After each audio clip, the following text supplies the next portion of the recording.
What I needed after 70 wasn't medicine. It was permission to live my own way. What if I told you the most dangerous thing stealing your health after 70 isn't a disease, but the quiet way you've been told to live, not your way, not your pace, and maybe not even your choice. It's subtle. It doesn't show up on blood tests, but over time, it wears you down. You stop choosing what to eat because your daughter left a strict diet on the fridge. You stop walking in the evening because your son says it's too dark. You sit through appointments nodding at doctors who don't ask what you want. Everyone has a plan for you except you. And at some point, your life no longer feels like it belongs to you. I'm not talking about rebellion. I'm talking about dignity, control. The quiet right to decide what brings you peace, what gives you joy, what you still want to fight for after 70. Because here's what no one tells you. Losing that control affects your health more than any missing pill. The CDC reports growing rates of depression, fatigue, even physical decline among seniors, not just from illness, but from the feeling of being managed, not heard. So before we go any further, I invite you to do something simple but powerful. Subscribe to this channel. If this message hits home, it means you're not alone. And I promise what comes next could help you take something back that no medicine ever could.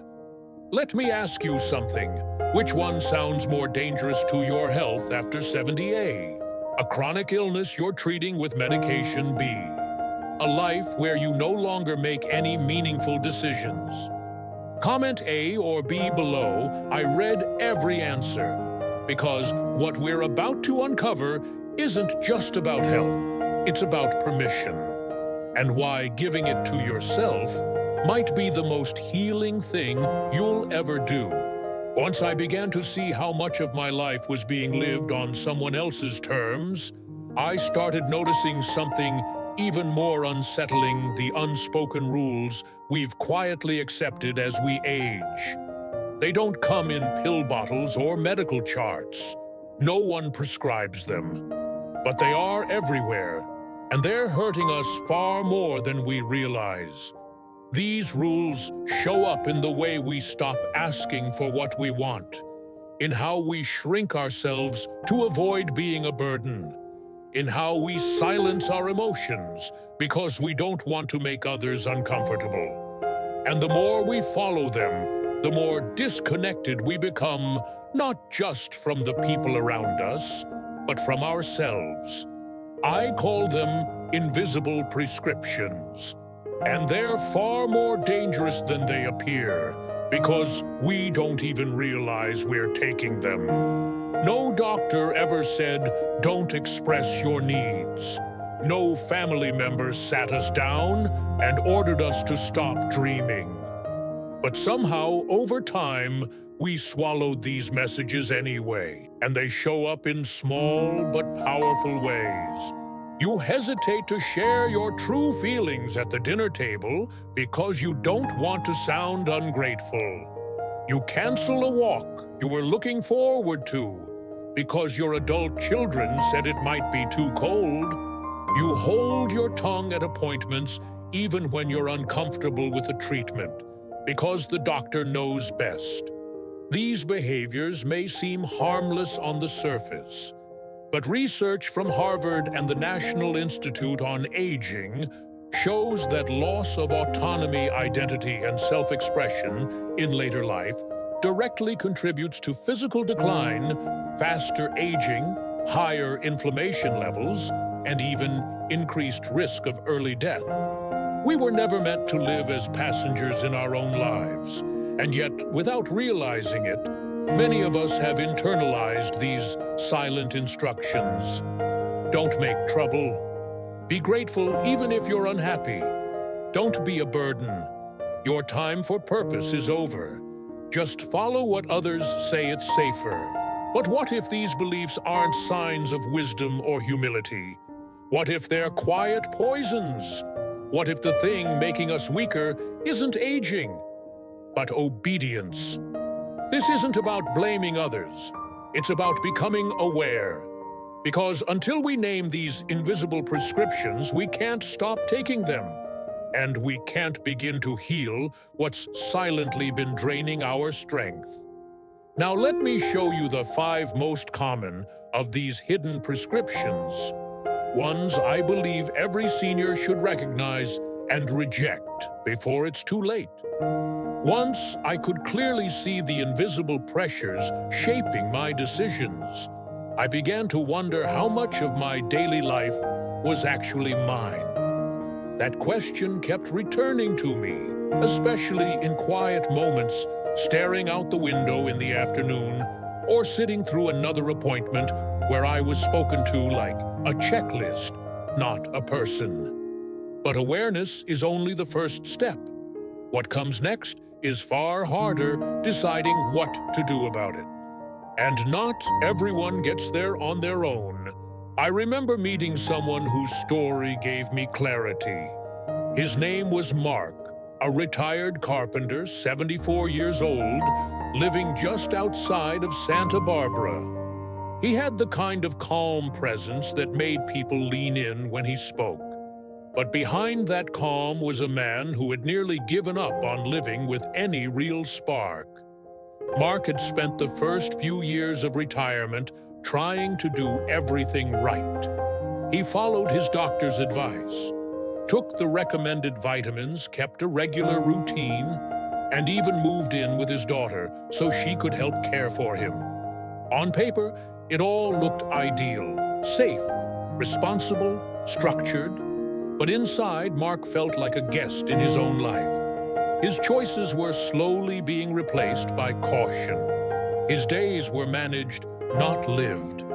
He hadn't painted in 3 years, even though he used to love it. He stopped playing guitar because someone once said it was too noisy for the house. He missed walks on the beach, but stayed in because others thought it was too much. And then one morning, while doing nothing out of the ordinary, Mark's body gave out. He collapsed in the hallway, not from a diagnosed illness, but from what the doctor would later call physical exhaustion tied to emotional fatigue. But Mark knew it wasn't just physical. He told me quietly, but with conviction. It wasn't the fall that scared me. It was the realization that I hadn't really felt alive in years. That moment was his awakening. Because sometimes the biggest warning sign doesn't come from a blood test. It comes from the silence inside you that grows louder over time. The feeling that you're no longer choosing, only complying. Mark's story reminded me, and I hope reminds you, that collapse doesn't always begin with the body. Sometimes it starts when the soul gets tired of being ignored. The fall wasn't the end of Mark's story. In fact, it was the beginning of something far more powerful than any diagnosis or treatment plan.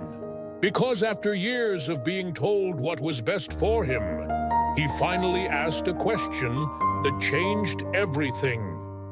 What if I gave myself permission to live differently? That single thought cracked something open. We often wait for others to give us approval, to tell us it's okay to slow down, to rest, to change paths, to want something just for ourselves. But what if that approval doesn't come? What if no one ever tells you it's time to start living by your own rules again? Mark didn't wait anymore, and neither should we. He began to notice how often he'd been seeking permission for the smallest things, saying no to a social event, choosing what he ate, deciding when he wanted to wake up or rest.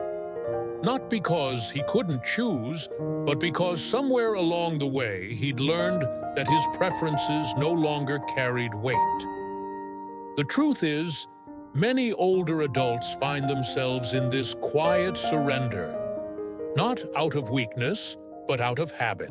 A lifetime of caregiving, compromising, listening, adapting, until eventually you forget what your own voice sounds like. But healing, real healing, doesn't start with more pills or stricter routines.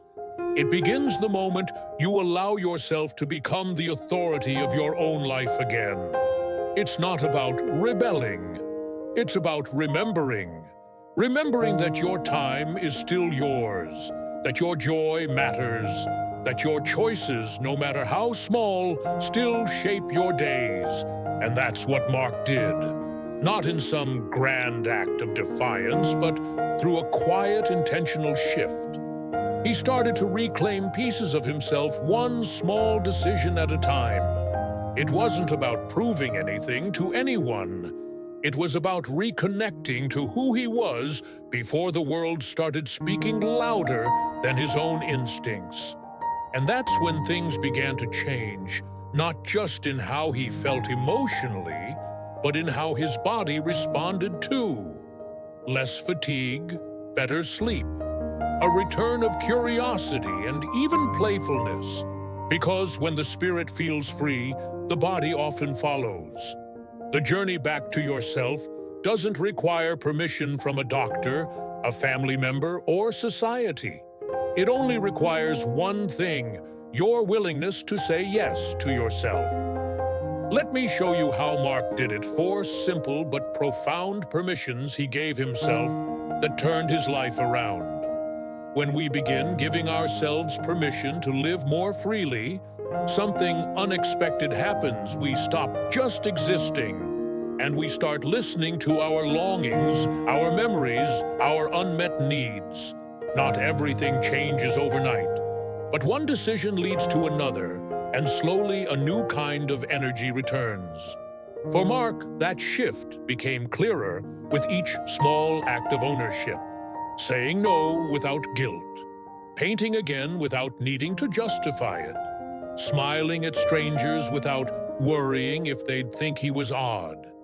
He began showing up in his life differently, more present, more rooted, more alive. But the real turning point didn't come during a grand moment. It came on a quiet morning long before sunrise. That day, Mark got dressed, stepped outside, and drove alone to Lake Kachuma, one of the places he and his late wife used to visit when they were younger.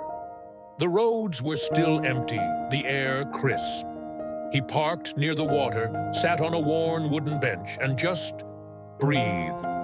He had brought nothing with him but a small notebook and a pen. There, in the stillness, he wrote a list, not of tasks, but of truths. I miss walking barefoot on grass. I want to feel the ocean breeze again. I need less advice and more silence. I'm still here. I'm still me, he told me later. That was the moment I stopped waiting for someone to fix me. I realized I wasn't broken.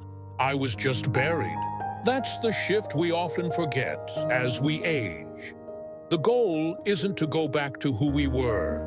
It's to uncover who we've always been, underneath all the roles, expectations, and noise. Healing isn't about reclaiming youth. It's about reclaiming presence. And when we stop measuring our worth by how many things we can do, and instead begin asking, what still makes my heart respond, that's when something sacred opens back up. I share this because I believe so many of us are holding our breath in this stage of life. We're careful, polite, responsible, but also restless. Not because we've failed, but because we've been quiet for too long. If any part of this feels familiar, you're not alone. This video may not change your life in one sitting, but perhaps it can be your bench by the lake. A pause. A moment to write your own truth again. So, if you had a blank page and no one watching, what would you give yourself permission to want now? Write it down. Whisper it to yourself. Or better yet, live it. Because sometimes the most powerful transformation begins with a sentence only you can say, I still matter, and I still get to choose. So here we are. If there's one message I hope stays with you after this video, it's this: after 70, the most powerful medicine might not be found in a bottle, but in a decision. A decision to stop waiting for permission from the world and to begin offering it to yourself. Too often, we measure aging by what we lose. But there's another way to see it. Aging can also be the time we reclaim. We reclaim our voice, our preferences, our joy, our right to walk slower, to laugh louder, to grieve longer, to rest more deeply. Not because we've given up, but because we've finally arrived at who we truly are. You don't need anyone's approval to want peace, or to try something new, or to let go of what no longer serves you. That's the freedom no one talks about, but one we all deserve to claim. So how do we live this practically? Start small. Say no once this week to something that drains you. Say yes to something simple that fills you. Music, sunlight, a phone call with a dear friend. Sit alone and ask yourself, what do I want today? And trust the answer, even if it surprises you. You've lived through decades of change, challenge, and courage. Don't let these be your quietest years. Let them be your most true years. Because at the end of the day, the permission you've been waiting for has always been yours to give. Here's a question I'd love for you to answer in the comments. What's one small thing you'll start doing this week, just for you, without waiting for anyone else's approval? I read every response, and your stories help others more than you know. If this message meant something to you, I invite you to subscribe. That's the best way to help this channel grow, so we can keep making content that matters to people like you. And if you feel moved to support the channel through a small donation, only if it feels right, I'm deeply grateful. No matter what, thank you for being here. You still matter. You still belong. And you still have more living to do.